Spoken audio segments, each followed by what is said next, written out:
The Grand Galactic Conclave had existed for 11,000 years.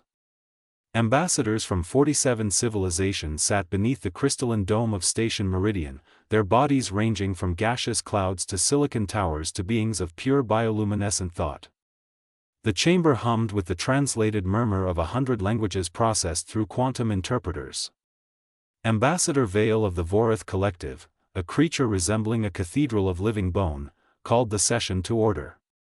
The expansion charts have been updated, Vale announced. All frontier territories have been catalogued, claimed, and mapped. All territories. He paused. His bone spires rattled with something that translated closest to unease.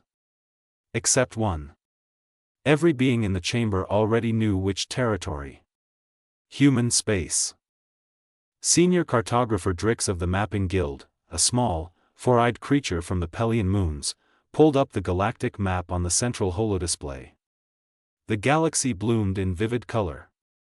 Vorith territory in deep crimson. The Silene Dominion in cold blue. The merchant rings of the Tharkan in gold. Dozens of civilizations stitched together like a quilt across the stars. And then, in the center, connecting three major trade corridors, a blank. A deliberate, yawning absence the size of 200 star systems. We have no current data on human space, Drix admitted. Our last survey probe entered the boundary approximately 60 years ago.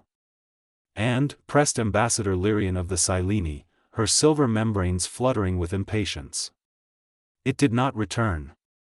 Silence fell across the chamber like a stone dropped into still water. None of the probes return, Drix continued quietly. Not one. In 60 years. We have sent 43. We stopped sending them 16 years ago because the Guild Council voted not to. Nobody asked why the Guild Council had voted that way. Nobody wanted to know. In the lower decks of Station Meridian, where the cargo haulers and old survey veterans drank something vaguely resembling fermented star fuel, a Tharkan merchant named Goss was already 3 cups deep when the young Pelian cartographer found him. You flew the human border in the early days, Drix said, sliding into the seat across from him. Before the silence. Goss set down his cup very slowly. His 4 trading arms folded inward, a sign of extreme discomfort in Tharkan body language. I flew it once, Goss said. What did you see? A long pause. I saw a human vessel, Goss finally said. Small craft. Designation read USS James Riley. It was just, sitting there. At the border. Not moving. No weapons powered. Just watching. He picked up his cup again. I hailed them. Standard protocols. Offered trade greetings. And? The human, a male, they called him Captain Marcus Webb, he came on the comms. Big man. Calm eyes. The kind of calm that isn't peaceful, you understand? The kind that comes after something. Goss drained his cup. He said 5 words. Just 5. Drix leaned forward. What words? You should turn around now. That's it? That's it. Goss stood, gathering his coat.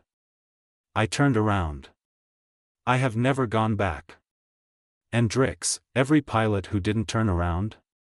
He looked at the young cartographer with all 4 of his eyes. Nobody's heard from them since. 3 days after the conclave session, a transmission arrived at Station Meridian.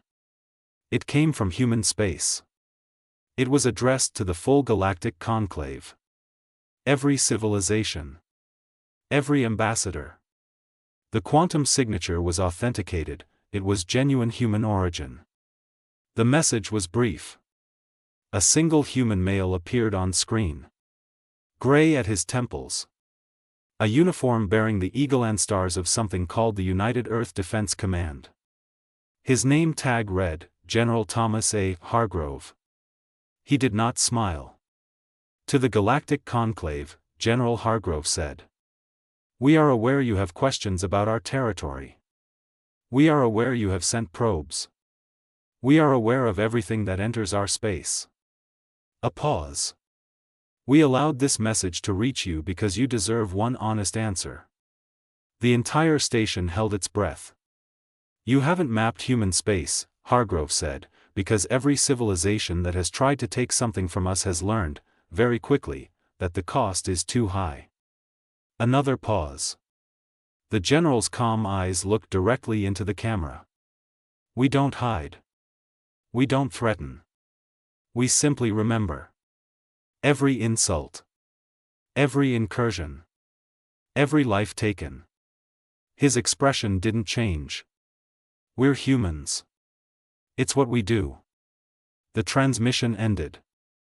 The conclave voted unanimously that same evening. Human space would remain unmapped. Unclaimed. Unstudied. Untouched. Ambassador Vale, as he filed out of the chamber, paused before the great holodisplay. He stared at that central blank space, 200 star systems of deliberate silence, surrounded by the glittering territory of 11,000 years of galactic civilization. A younger Vorith aide approached him. Ambassador, the aide said, should we not at least attempt diplomatic contact? Establish formal relations? Humans have been isolated for. No, Vale said simply. But why?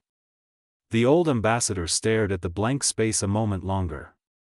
He thought of 43 probes that never returned. He thought of a calm-eyed general who spoke without anger. He thought of a merchant pilot who, 60 years later, still wouldn't finish his second drink when the subject came up. Because, Vale said quietly, they haven't asked us to. He turned and walked away. The map stayed blank.